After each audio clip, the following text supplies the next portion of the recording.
एक दफ़ा ना हज़रत अबू बकर सिद्दीक और जनाब उमर फ़ारूक की ना किसी बात में शक्कर रंजी हो गई, इख्तलाफ राय हो गया। तो जनाब उमर ज़रा डाढ़ी तबीयत के बंदे थे, डांट दिया अबू बकर सिद्दीक को। तो सिद्दीक एक बार नरम बंदे थे, माड़े दा की काम मोहम्मद नस जाना या रोना। तो वो गा के ना तो पहले घर रोए, फिर हुजूर के पास चले गए। जनाब उमर कहते मुझे भी ख्याल आया कि यार ये मुझे नहीं करना चाहिए था। थोड़ी देर के बाद अच्छे लोग जो होते हैं उनका गुस्सा जल्दी उतर जाता है। कहते मैंने जाके जनाब सिद्दीक अकबर के दरवाजे पे दस्तक दी तो पता चला वो तो घर ही नहीं। मैं समझ गया, मैं डर गया, मेरी टांगे कांपने लगी। क्यों डर रहे हो उमर? फरमाने लगे इसलिए डर रहा हूं कि अबू बकर जब अपने घर नहीं होते तो दरवाजा रसूल पे हो।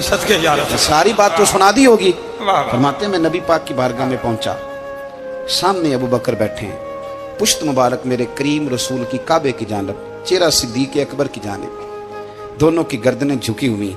जनाब उमर पाक फरमाते हैं कि मैं बैठा था और सोच रहा था, सलाम ली, जवाब मिला, पर गर्दनें नहीं उठाई दोनों ने, मुकद्दस गर्दनें झुकी रही। मैं सोच रहा था कि अब हुजूर मुझे डांटेंगे तो मैं सिद्दीक के पैर पकड़ूंगा, मैं अली को सिफारिशी बनाऊंगा, मैं मिन्नत करूंगा, लेकिन कोई बोले तो बात बने ना। कहते जब देर हो गई, ये सुकूत भी बड़ा मुश्किल होता है। ओहो, अगर कभी वो चुप कर जाए तो ये भी बड़ा मसला है, महबूब भी चुप कर जाए। कहते मैं बड़ा परेशान हुआ, जब मेरा कलेजा मुंह को आया ना तो जनाब उमर कहते मैं बोलने लगा तो आंसू मेरे पहले निकल गए। अल्लाह अकबर। तो मैंने रो के कहा सोनिया भूल गया था, मैं गया था अबू बकर के घर माफ़ी मांगने, पर ये यहाँ आ गए। ये मेरे दोस्तों इसे मेरी तकरीर ना समझना, मेरे रसूल पाक के ये असल लफ्ज़ आपको किताब में मिलेंगे। आप तब खातिब निसाद उठा के देखें। जनाब उमर कहते हैं मैंने अर्ज़ की हुजूर मैंने गलती समझ ली थी, मैं गया था अबू बकर के घर हुजूर, मैं भूल गया था। फरमाते हैं नबी पाक ने जब गर्दन मुबारक उठाई तो हुजूर की दाढ़ी आंसुओं से भरी हुई।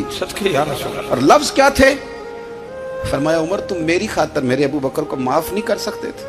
अब बात को समझे, ये नहीं फरमाया अबू बकर ने गलती नहीं की, फरमाया छोड़ नहीं सकते थे, तुम मेरी वजह से मेरे साहब को छोड़ नहीं सकते थे।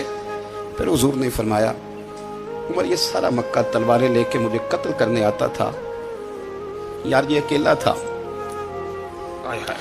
इसने खोल के बाजू कहा था कि जो हुजूर तक जाएगा मेरी लाश से गुजर के जाएगा। पर मैं दुनिया भूल जाती है, मुझे याद है अबू बकर सिद्दीक ने माल भी दिया, औलाद भी दी, मेरी खातर छोड़ नहीं सकते थे।